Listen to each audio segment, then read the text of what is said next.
Cuando son las 7:37 tenemos al doctor Mauricio Torres. Él es el mejor puntuado para el concurso de Contralor del Estado. Eso se va a definir ya en los próximos días. Todavía quedan 3 acciones de protección. Ha habido pues una guerra fratricida por tratar de evitar que el mejor puntuado se posesione, como parece que será la próxima semana. En fin, una vez que al parecer se está llegando ya a puerto, hay que preguntarle al doctor Torres si es que efectivamente esto ya se concreta. ¿Cómo va a ir usted a Contraloría para corregir todas las taras que tiene esa institución? Como por ejemplo, montones de funcionarios de carrera, familiares, etcétera, etcétera. Y bueno, 10.000 problemas y que los abordaremos en la entrevista, pero por lo pronto, ¿con qué intención va usted a la Contraloría? Buenos días, Jimmy. Muchas gracias por la entrevista. Buenos días. Bueno, nosotros si llegamos a la Contraloría, que yo creo que se podría concretar en los próximos días, de acuerdo ya al calendario establecido, entonces vamos simplemente con las ganas de cambiar la Contraloría, cambiar la imagen de la institución, hacerlo una institución totalmente profesional, técnica, sin ánimos de perseguir a nadie, sin venganzas, sin rencores. Una institución tan noble como es la Contraloría debe recuperar su imagen, pero sobre todo debe ser profesional. Y para eso vamos a hacer muchos proyectos que permitan que los servidores de la Contraloría se profesionalicen más de lo que están, e inclusive hay unos proyectos nuevos que ya hablaremos más adelante sobre lo que se puede hacer ahí. Claro. Ahora, ¿cómo hacer para que la política no meta la mano en la Contraloría? Usted sabe que, bueno, no se puede decir porque nadie delinque delante de un notario, ¿no? Nadie va a decir, sí, este es el partido, yo lo represento, pero es evidente que siempre ha sido un poco parte del reparto de todos los gobiernos a lo largo de los años. ¿Cómo va a hacer usted para impermeabilizarse de la mano sucia a veces de la política? Bueno, mi trayectoria es técnica, soy un académico. No tengo relación con ningún partido político, no creo que tampoco nos busquen a nivel de política, tal vez para cuestiones de Contraloría, ¿no? Yo, sin embargo, yo inclusive he hecho un llamado a todos los partidos políticos para que nos den gobernanza, nos den gobernabilidad. Sin el apoyo va a ser muy difícil. Entonces, no quiero decir que voy a hacer lo que ellos digan. Eso es imposible, porque si nosotros vamos con una intención justamente de cambiar, eso tiene que darse. Pero sí necesito gobernabilidad, porque un contralor que esté llamado todas las semanas a estar en las comisiones recibiendo información y después un juicio político, es imposible estar trabajando. Entonces yo sí les pido, o sea, por lo menos que vean lo que se realiza, que nos ayuden más bien con ciertos proyectos que hemos de mandar a la función legislativa para que nos ayuden. Y prácticamente los partidos políticos tienen que hacer su fiscalización, por supuesto, claro, y que nos indiquen y nos ayuden más bien si es que hay algo mal, que nos ayuden para nosotros mejorar o de una vez sancionar si es que hay que hacerlo.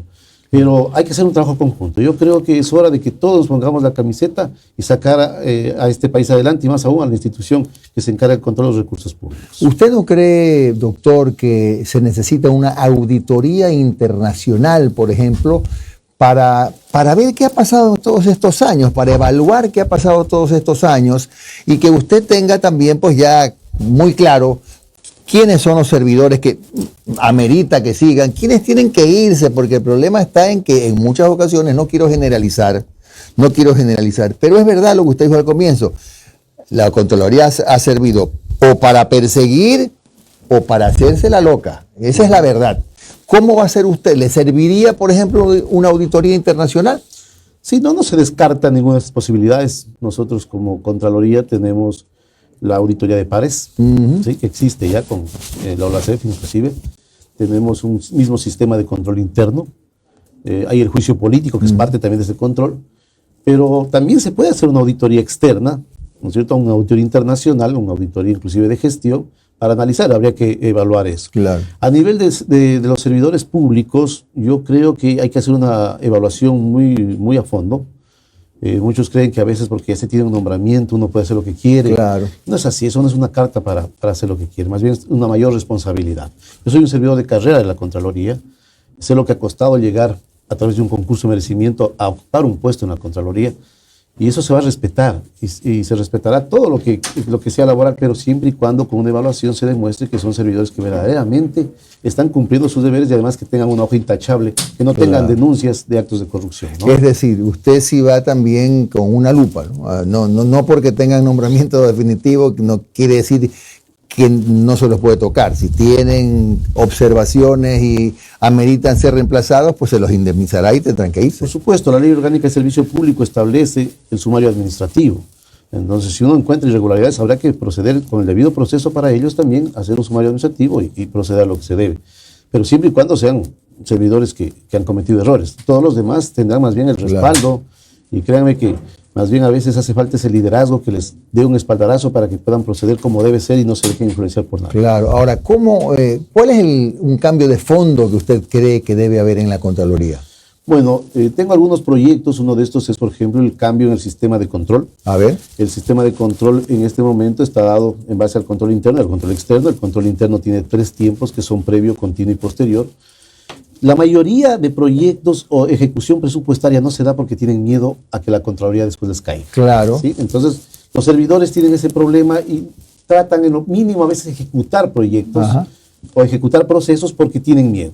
Nosotros vamos a cambiar ese sistema de control interno y en el control continuo, o sea, durante el proceso vamos a dar asesoramiento, vamos a acompañar a los servidores para que no cometan errores y que tengan esa confianza de hacer lo que deben hacer. Para que lo hagan bien. Exacto. Simplemente no vamos a lo mejor influenciar en lo que deben hacer, simplemente asesorar y dirigirles o guiarles para que hagan bien las cosas, se ejecute presupuesto, puedan llegar a los hospitales las compras de medicina que tanto se necesita, servicios básicos inclusive que la gente necesita, pero con una ayuda de la Contraloría. Es que usted tiene razón en eso, doctor, porque el gran problema es que el temor que tienen muchos funcionarios es que por cualquier cosa la Contraloría o el auditor de turno le deriva su caso a la Fiscalía con indicios de responsabilidad penal. Vea, los indicios de responsabilidad penal son, caramba, con una alegría que salen de Contraloría. Esa es la preocupación que tienen muchos funcionarios porque no se puede generalizar. Así como hay muy buenos funcionarios en Contraloría, también hay buenos funcionarios públicos, no se puede generalizar. Así es, y justamente en esta parte de indicios de penal, también pienso yo hacer un cambio, o sea, para darle fortaleza al indicio de penal. ¿Ya? Muchas veces el indicio de penal es un documento que llega a Fiscalía y se archiva, porque no tiene las evidencias suficientes y pertinentes para sostenerla durante el proceso. Para esto estoy pensando, justo es un proyecto que yo presenté para graduarme de PhD en Administración Pública, sobre la auditoría forense.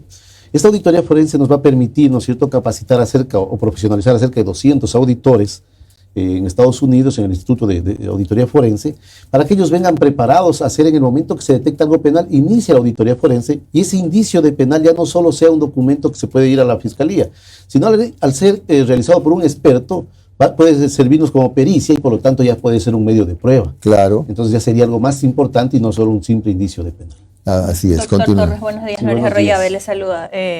El tema, sobre todo en los mandos medios, el cuco de la Contraloría, por decirlo de alguna forma, sí sería importante que se lo revea de alguna manera, porque luego entonces prefiero no hacer nada para evitarme todo el proceso. Hay un dicho dice, Contraloría te persigue 7 años, ten cuidado, ¿no?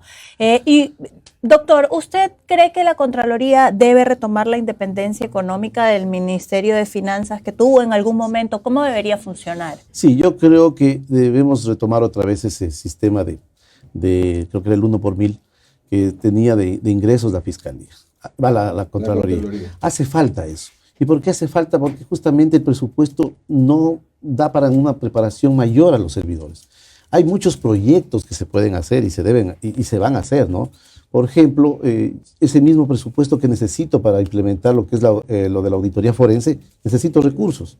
Y la única forma puede ser a través de la autogestión y de este porcentaje que puede asignarnos el Ministerio de Finanzas, con una reforma, por supuesto, a la ley. Así que sí es necesario tener esa autonomía.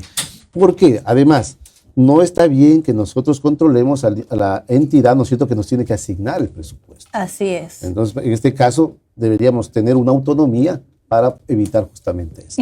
Doctor, estos los procesos de auditoría que se realizan, en muchas ocasiones son procesos manuales hasta este momento, ¿no? ¿Cómo hacer para ya pasar a digitalizar? Porque de alguna u otra manera ahí se van evitando procesos de corrupción y manoseos en el cambio de documentos o cosas así. La Contraloría, en el caso de que usted la llegue a liderar, va a tener este proceso de digitalización para el que también se necesitan recursos. Sí, por supuesto.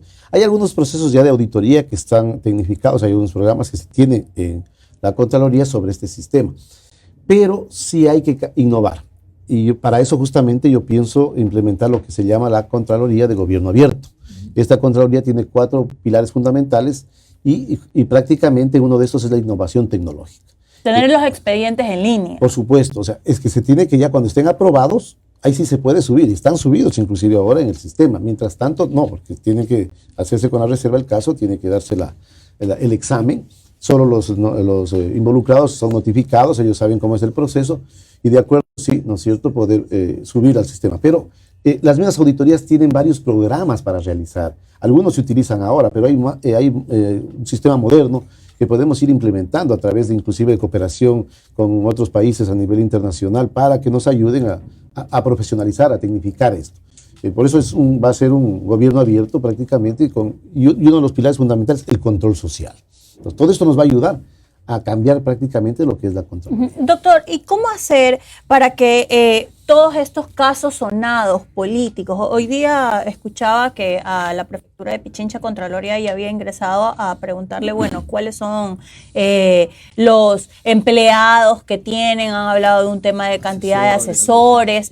¿Cómo hacer para evitar politizar y que la Contraloría caiga en la agenda mediática constante, ¿no? Porque hay un montón de procesos que evaluar, pero de pronto sale una noticia y Contraloría enfoca todos los faros hacia allá y el resto, ¿qué? Ese es justamente un trabajo técnico que hay que hacer en la planificación de las auditorías cada año, ¿sí? Además de analizar el riesgo, tal vez los montos que manejan, las denuncias que existen, tenemos que hacer una planificación muy seria en este aspecto. ¿Cuáles son las entidades que a lo mejor no se han visitado, no se han hecho examen en los últimos años? ¿Cuáles son los procesos que no se topan? Muchas veces lo que es talento humano muy poco se toma, más vamos a lo que es contratación pública y lo que es la parte financiera. Y estamos descuidando también lo que es la gestión. Por ejemplo, un gerente de una empresa pública, como su plan de acción tiene este año hacer tales cosas y no lo logró, no cumplió la meta, no pasa nada y estamos mal. La auditoría de gestión nos permite justamente determinar el cumplimiento de metas y objetivos. Tenemos que retomar eso, tenemos que retomar otros procesos que están descuidados, como por ejemplo el que me acaba de mencionar. O sea, no podemos solo centrarnos en 2 o 3 procesos a nivel de instituciones, tenemos que abrir el abanico de auditorías y hacer a nivel de todo lo que se necesita en el sector público. Doctor, una pregunta que me he hecho hace mucho tiempo. ¿Cómo es posible controlar la fuga de información de la Contraloría? Porque, por ejemplo, un borrador, ¿qué es eso? Borrador. De pronto aparece ya como noticia en todos los medios y resulta que las personas nombradas en un borrador ya son culpables, porque se mediatiza la información. Así es, y eso es reservado. Eso es reservado y el borrador simplemente queda para los que son solo notificados. Inclusive el borrador es para cada uno. Eso tenemos que profesionalizar más a los auditores y sobre todo que se comprometan. Deben tener un compromiso con la institución. Esto no puede darse. Se fuga información no solo en estos casos, se fuga información en otros aspectos también. Yo lo viví recién. Imagínense, mi certificado de caución estuvo circulando por ahí cuando es algo personal. Claro. No es público, por si acaso. Entonces, es algo que hay que revisar eso. Los servidores no pueden hacer esas cosas. Los servidores tienen que estar comprometidos con la institución. Si hay cosas que se deben hacer, por supuesto, deben con una solicitud pedir y cualquier cosa. Igual los borradores no pueden filtrarse. Mientras no estén aprobados, yo no sé, un examen ya aprobado, que se lo va a subir inclusive en la web. Lógico. No tiene que salir, porque es apenas un borrador. Y digo apenas porque todavía no está aprobado para decir ya esto es un documento oficial. Es algo que pueden haberse equivocado los auditores. Claro. Y todavía no, y ya con eso juzgan a muchas personas. Eso está mal. Y eso hay que justamente profesionalizar. Buen día, doctor.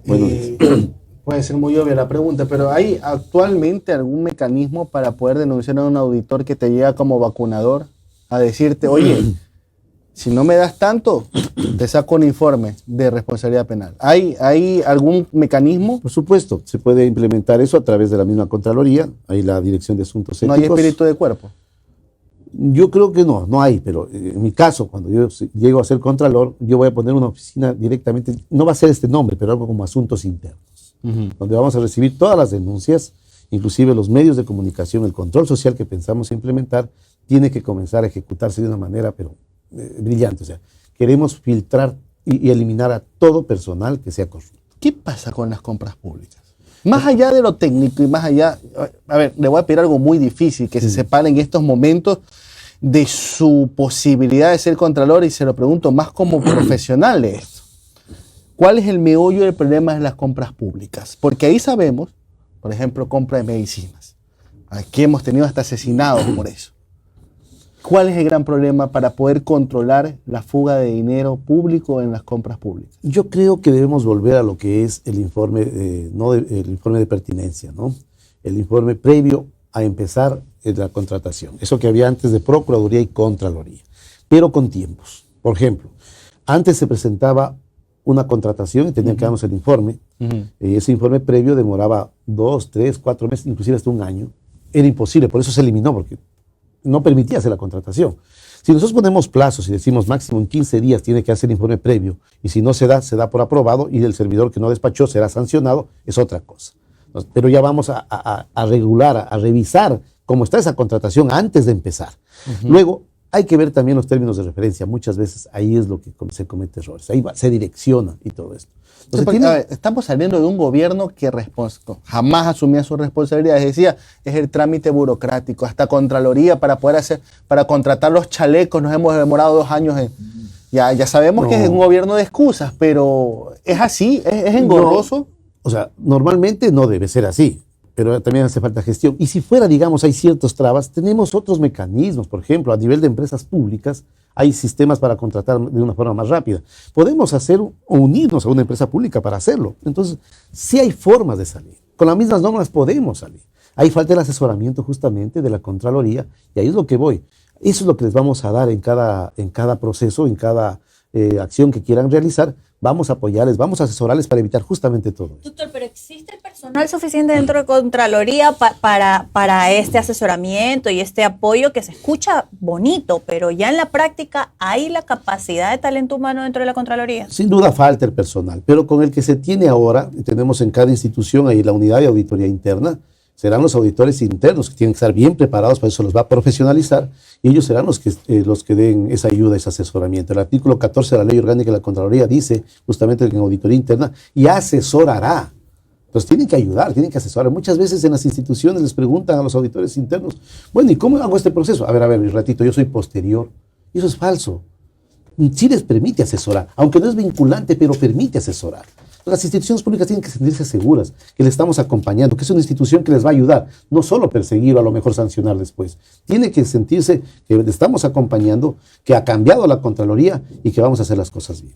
Usted sabe que los auditores, si hay una verdadera transformación, van a estar en peligro, ¿no? Por supuesto, tenemos que trabajar mucho en todo eso, ¿no? Hay que trabajar, tenemos que darles seguridad, tenemos que darles, inclusive, podría haber hasta un plan de incentivos, no sé cómo se podría hacer, inclusive habría que hablar con el Ministerio de Trabajo en ese aspecto. Pero yo creo que hay que comenzar a fortalecer y hay que comenzar a demostrar que la institución sí lo puede hacer y lo vamos a hacer. Doctor, y disculpe que sea tan enfático, yo sé que se lo preguntaron a mis compañeras de mesa, pero hay que repetirlo. ¿Qué hacer con el personal de CELI que todavía está en la Contraloría? Bueno, el personal, y como yo le decía, no todo es malo. Pero sí he escuchado y he tenido denuncias de cierto personal que tiene algunos problemas, ¿no? Hay que hacer una evaluación con el debido proceso. Ellos tienen también el derecho a defenderse. Y no solo el personal, a lo mejor de CELI, hay personal que entraron en otras cosas. Claro, y además puede ser hasta de anteriores mismos. Pero en todo lado vamos a encontrar personal bueno y personal malo, en toda institución pública. No debemos generalizar porque no todos son malos. Créanme, yo conozco, he estado ahí, he recorrido las 23 provincias, yo he sido capacitador y he visitado las 23 direcciones provinciales y en la matriz en Pichincha, en Quito, pero no todos podemos usarlo de esa manera, pero sí hay personal que debe ser evaluado y tendrá que, ¿no es cierto?, revisarse su condición. Perfecto. Muy bien, gracias al doctor Mauricio Torres, que es el mejor puntuado por el concurso de Contralor. Y si todo va bien, si se caen esas tres, ¿cuántos faltan? Tres acciones. Tres acciones de protección del montón que han puesto y que se han venido cayendo, sería el próximo Contralor General del Permítame Estado. un momentito solo explicar por favor. la situación en la que estamos ahora y que es lo que han venido estos días tratando de atacarme, lo que es la caución, que soy un servidor caucionado. Ya. ¿Sí? ¿Qué es la caución? La caución es una garantía que entregamos los servidores públicos para ejercer nuestras funciones. Por ejemplo, si yo manejo una computadora, tengo recursos que manejar, tengo que ser caucionado. Entonces, soy un servidor público caucionado. ¿Eso es malo? No, más bien es bueno. Y dicen que no puedo ser porque soy caucionado. Es una garantía, ¿no? Es una garantía, es una bolsa. Pero le dan la vuelta como que fuera algo penal, como que fuera algo muy diferente, y no es así. Ahora, que no he presentado el certificado de caución. El artículo 21, literal G, dice presentar certificado de responsabilidades y o caución. Uno de los dos. O es el uno o es el otro. O si quieren los dos. Pero no puede juzgarse de esa manera. Entonces, sí vale aclarar, porque a veces piensan que no he presentado los documentos, que estoy caucionado, es lo malo que existe, que a lo mejor es algo penal, que debo a lo mejor algún dinero, alguna cosa, y no es así. No, la caución es una garantía. Así es, pero muchas personas no entienden y juzgan como si fuera diferente, o les tratan de confundir por lo menos. Eso es verdad. Gracias, doctor Mauricio Gracias a Torres, que tenga usted un excelente día.